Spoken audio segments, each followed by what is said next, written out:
이제 일어나 이곳을 떠나라. 창세기 31장 1. 서론 때가 되었음을 알리는 신호들. 우리 인생에는 머물러야 할 때가 있고 떠나야 할 때가 있습니다. 야곱은 외삼촌 라반의 집에서 20년이라는 긴 세월을 보냈습니다.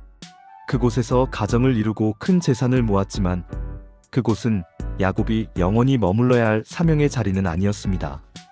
하나님은 야곱을 다시 약속의 땅으로 부르십니다. 오늘 본문을 통해 우리가 언제 결단해야 하며 어떻게 하나님의 인도하심을 따라가야 하는지 나누고자 합니다. 2. 본론 변화를 촉구하시는 하나님의 방법. 환경의 변화 관계의 균열 1-2절. 야곱이 떠나기로 결심한 첫 번째 신호는 주변 환경의 변화였습니다. 라반의 아들들이 야곱을 시기하기 시작했고 늘 우호적이었던 라반의 안색이 변했습니다. 영적 교훈 때때로 하나님은 우리가 안주하고 있는 자리를 불편하게 만드십니다. 사람과의 관계에 어려움이 생기거나 평안했던 환경에 문제가 생기는 것은 하나님께서 우리를 새로운 단계로 옮기시려는 신호일 수 있습니다. 말씀의 확신 내 조상의 땅으로 돌아가라. 3절, 13절. 단순히 상황이 나쁘다고 해서 떠난 것이 아닙니다. 결정적인 계기는 하나님의 말씀이었습니다.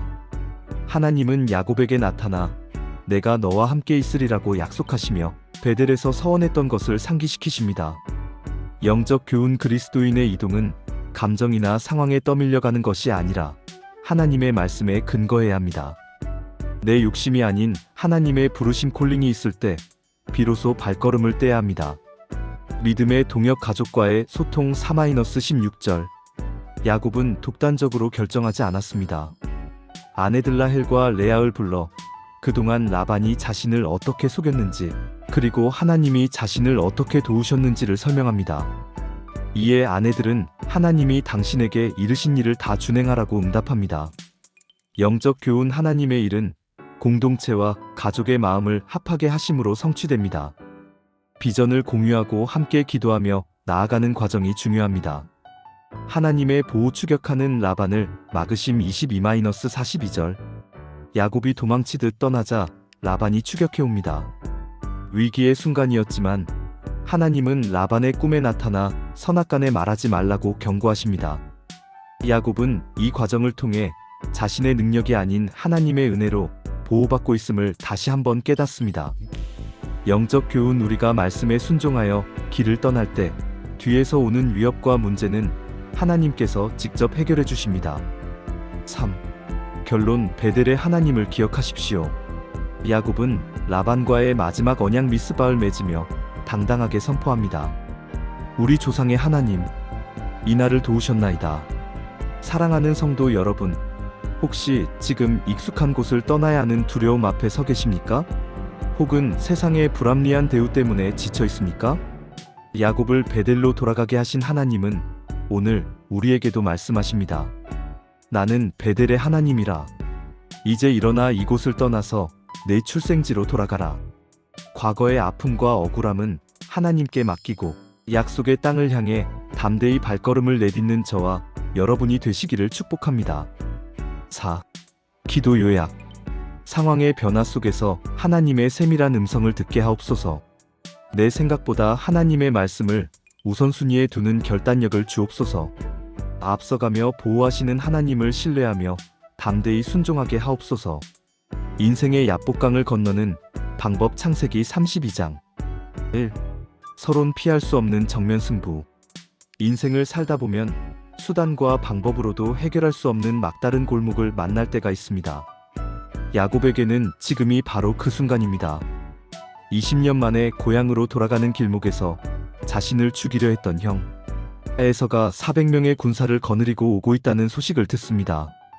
과거의 잘못과 마주해야 하는 두려움의 밤, 야곱은 인생의 가장 중요한 승부처인 야복나루에 서게 됩니다. 2.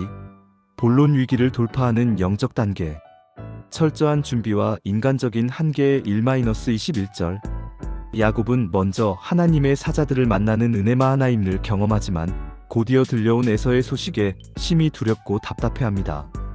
그는 재산을 두 때로 나누고 형에게 줄 엄청난 예물을 준비하며 치밀하게 계산합니다. 영적 교훈. 우리는 은혜를 체험하고도 현실의 문제 앞에서 금세 두려움에 빠지곤 합니다. 최선을 다해 준비하는 것은 필요하지만 인간의 계산만으로는 영혼의 깊은 두려움을 해결할 수 없습니다. 홀로 남겨진 시간 단독자의 대면 22-24절. 야곱은 가족과 재산을 모두 강 너머로 보내고 홀로 남았습니다. 수많은 사람과 재물에 둘러싸여 살았던 야곱이 이제야 비로소 하나님 앞에 단독자로 서게 된 것입니다.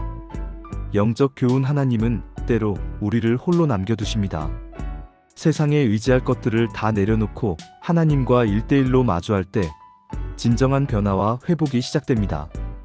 환도뼈가 부러지는 은혜 25-30절. 하나님의 사자와 밤새 씨름하던 중 야곱의 환도뼈 고관절과 어긋납니다. 환도뼈는 인간의 힘과 중심을 상징합니다. 자신의 힘이 꺾인 후에야 야곱은 상대방을 붙들며 간절히 매달립니다. 내게 축복하지 아니하면 가게 하지 아니하겠나이다. 영적 교훈. 내 힘이 살아있을 때는 내 방법으로 살지만 내 환도뼈가 부러지고 내 힘이 빠질 때 비로소 하나님의 능력이 역사합니다. 하나님께 항복하는 것이 진정한 승리의 비결입니다. 이름의 변화. 야곱에서 이스라엘로 28절. 하나님은 야곱의 이름을 물으십니다. 야곱 발 뒤꿈치를 잡은 자, 속이는 자이라는 이름은 그의 부끄러운 과거를 상징합니다. 하나님은 그를 이스라엘 하나님과 겨루어 이김이라 불러주시며 그의 존재 자체를 변화시켜 주십니다. 영적 교훈. 하나님은 우리의 문제를 해결해 주시기 전에 우리 자신을 먼저 변화시키길 원하십니다. 환경이 변하는 것보다 중요한 것은 내가 하나님의 사람으로 새로워지는 것입니다. 3. 결론. 브니엘의 아침이 밝아올 때. 야곱이 야복나루를 지날 때 해가 돋았습니다. 31절. 그는 비록 환도뼈가 어긋나 몸을 절뚝거렸지만 그의 영혼은 그 어느 때보다 건강하고 당당했습니다. 그는 그곳을 브니엘 하나님의 얼굴이라 불렀습니다. 사랑하는 성도 여러분, 지금 인생의 야복강 앞에 서 계십니까? 나의 얄팍한 계산과 인간적인 고집을 내려놓으십시오. 하나님께 끝까지 매달리십시오. 나의 환도뼈가 부러지고 하나님께 항복할 때 우리 인생에는 두려움의 밤이 물러가고 브니엘의 해가 떠오를 것입니다. 속이는 자 야곱의 삶을 끝내고 하나님의 승리자 이스라엘로 살아가시기를 축원합니다. 4. 기도 요약. 인생의 위기 앞에서 사람을 의지하기보다 하나님 앞에 단독자로 서게 하소서. 내 힘과 자아 환도뼈가 꺾이고 오직 주님의 축복만을 간구하는 겸손을 주소서. 과거의 이름에 얽매이지 않고 이스라엘이라는 새로운 정체성으로 살아가게 하소서.